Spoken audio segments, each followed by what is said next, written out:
जय हिंद फ्रेंड्स, स्वागत है आप सभी का हमारे यूट्यूब चैनल स्टडी विद उड़ान में। दोस्तों, हमने अपने चैनल पे इसके पहले कई टीचिंग वीडियो डाले थे जिस पर आप लोगों का बहुत सारा प्यार मिला है, जिस कारण और इसके पहले हमारा चैनल कुछ दिनों तक बंद चल रहा था कुछ कारणों की वजह से, जो अब फिर से स्टार्ट होने वाला है।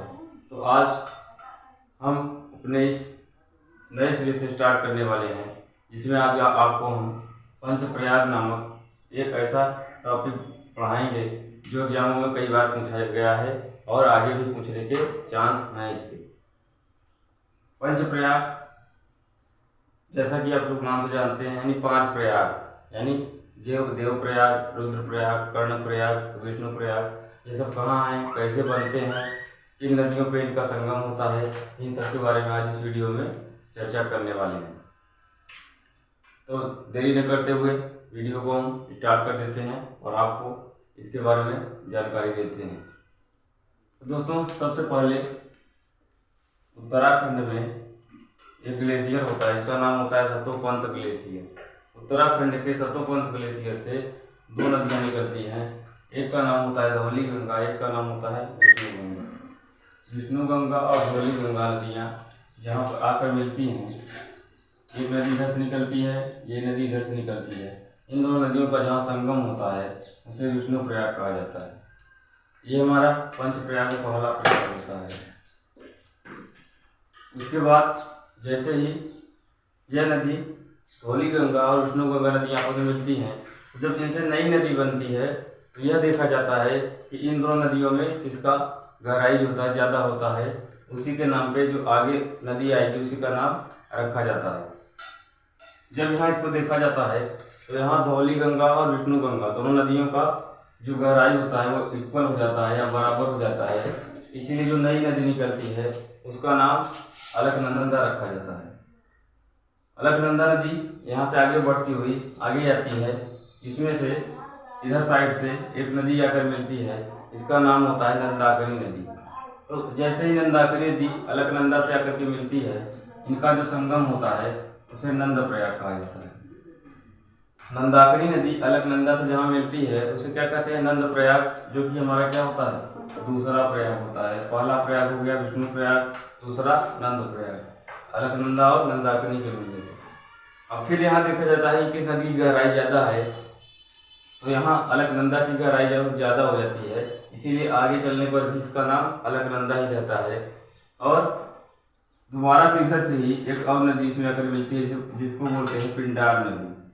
तो पिंडार नदी जैसे ही अलकनंदा में आकर के मिलती है, इसका नाम हो जाता है कर्ण प्रयाग। यानी ये दोनों नदियाँ, पिंडार नदी और अलकनंदा नदी जहाँ मिलती हैं उसके संगम को कर्ण प्रयाग कहा जाता है। ये हमारा तीसरा प्रयाग है, कर्ण प्रयाग। तो विष्णु प्रयाग, नंद प्रयाग, कर्ण प्रयाग।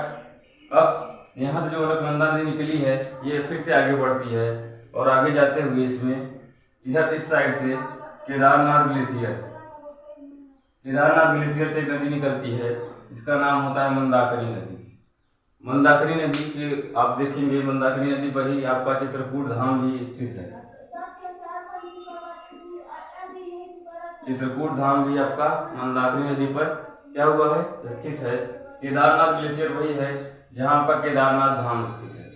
ठीक है, शंकर जी के 12 ज्योतिर्लिंगों में एक ज्योतिर्लिंग यह भी है, केदारनाथ ज्योतिर्लिंग, जहाँ पर लोग भारी मात्रा में दर्शन के लिए जाते हैं। तो मंदाकिनी नदी यहाँ से निकल करके मिलती है अलकनंदा में। तो जैसे ही मंदाकिनी नदी अलकनंदा में आकर मिलती है, इन दोनों के संगम को रुद्रप्रयाग कहा जाता है। रुद्रप्रयाग में ही अलकनंदा और मंदाकिनी नदियाँ आकर के मिलती हैं। अब यहाँ भी जैसे ये दोनों मिलती हैं, यहाँ देखा जाता है कि अलकनंदा की गहराई ज़्यादा है कि मंदाकिनी की। तो यहाँ भी अलकनंदा की गहराई ज़्यादा होती है, इसीलिए जब ये नदी आगे बढ़ती है तब भी इसका नाम क्या रहता है, अलकनंदा ही रहता है। और उसके बाद इसमें सबसे महत्वपूर्ण नदी आकर मिलती है जिसको कहा जाता है भागीरथी नदी, जो आगे चलकर क्या बनेगी, गंगा नदी बनेगी। ठीक है, तो सबसे पहले इसमें क्या होता है कि गंगोत्री ग्लेशियर, जो उत्तराखंड में ग्लेशियर है, गंगोत्री ग्लेशियर, वहाँ से एक नदी निकलती है जिसका नाम होता है जाह्नवी। ये गंगा के ही सब पर्यायवाची होते हैं। कभी कभी हिंदी में पर्यायवाची पूछ लेता है गंगा नदी का पर्यायवाची कौन कौन से होते हैं, तो जाह्नवी भी लिख सकते हैं, भागीरथी भी लिख सकते हैं, गंगा लिख सकते हैं, त्रिपथगा लिख सकते हैं, देव नदी लिख सकते हैं। तो यहाँ से जैसे गंगोत्री ग्लेशियर से गोमुख तक जो होता है वो जाह्नवी इसका नाम होता है, और जैसे ही गोमुख से निकलती है इसका नाम क्या हो जाता है, भागीरथी हो जाता है। अब यही भागीरथी नदी आगे बढ़ते हुए जाकर के अलकनंदा नदी से मिल जाती है। जैसे ही भागीरथी नदी अलकनंदा नदी से मिलेगी, इन दोनों का जो संगम होता है उसे देवप्रयाग कहा जाता है। ये हमारा क्या हो जाए, 5वां प्रयाग हो जाएगा, लास्ट 5 प्रयाग। ठीक है, तो जो हमने पंच प्रयाग आज आपको डिस्कस किया उसमें क्या है, 5वां प्रयाग है। और ये क्वेश्चन जो है अभी हाल ही में UPPCS 2023 में पूछा गया था। अभी हाल ही में पेपर हुआ है इसका, उसमें पूछा गया था कि भागीरथी और अलकनंदा नदियाँ जहाँ मिलती हैं वहाँ के प्रयाग को क्या कहा जाता है, तो उसका राइट आंसर था देवप्रयाग। अब जैसे ही दोनों नदियाँ मिलती हैं तो यहाँ पर अगली जो नदी निकलती है वहाँ फिर से इसका नाम क्या हो जाता है, गंगा नदी दे दिया जाता है।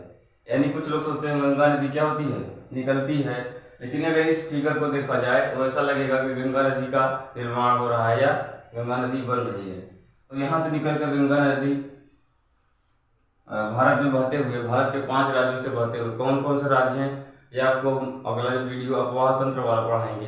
जब भारत का भूगोल स्टार्ट करेंगे तो उसमें अच्छे ढंग से पूरा अपवाह तंत्र क्या है, अरब सागर में कौन सी नदियाँ गिरती हैं, बंगाल की खाड़ी की ओर कौन सी नदियाँ गिरती हैं, कौन सी नदियाँ प्रायद्वीप पठार से निकलती हैं, कौन सी हिमालय से निकलती हैं, इन सब के बारे में बताएंगे। तो ये गंगा नदी ऐसे होते हुए उत्तर प्रदेश बिहार से होते हुए लास्ट में बांग्लादेश में जाकर के ब्रह्मपुत्र नदी से मिल जाती है। तो ये हमारा क्या था, 5 प्रयाग आज हमने आपसे डिस्कस किया। आशा करते हैं आप सभी को समझ में आया होगा। एक बार देखकर दोबारा वीडियो 2-3 बार देखिएगा, याद हो जाएगा। तो पहला प्रयाग हमारा विष्णु प्रयाग है जहाँ धौली गंगा और विष्णु गंगा मिलती हैं। दूसरा नंद प्रयाग जहाँ अलकनंदा और नंदाकिनी नदी मिलती है। तीसरा कर्ण प्रयाग जहाँ पिंडार और अलकनंदा नदी मिलती है। और चौथा रुद्र प्रयाग जहाँ अलकनंदा और नंदाकिनी नदी मिलती हैं। और लास्ट में भागीरथी और अलकनंदा नदियों के मिलने से देवप्रयाग का निर्माण होता है। तो ये हमारा आज का वीडियो था दोस्तों। आशा करते हैं आप सभी को समझ में आया होगा। धन्यवाद, जय हिंद।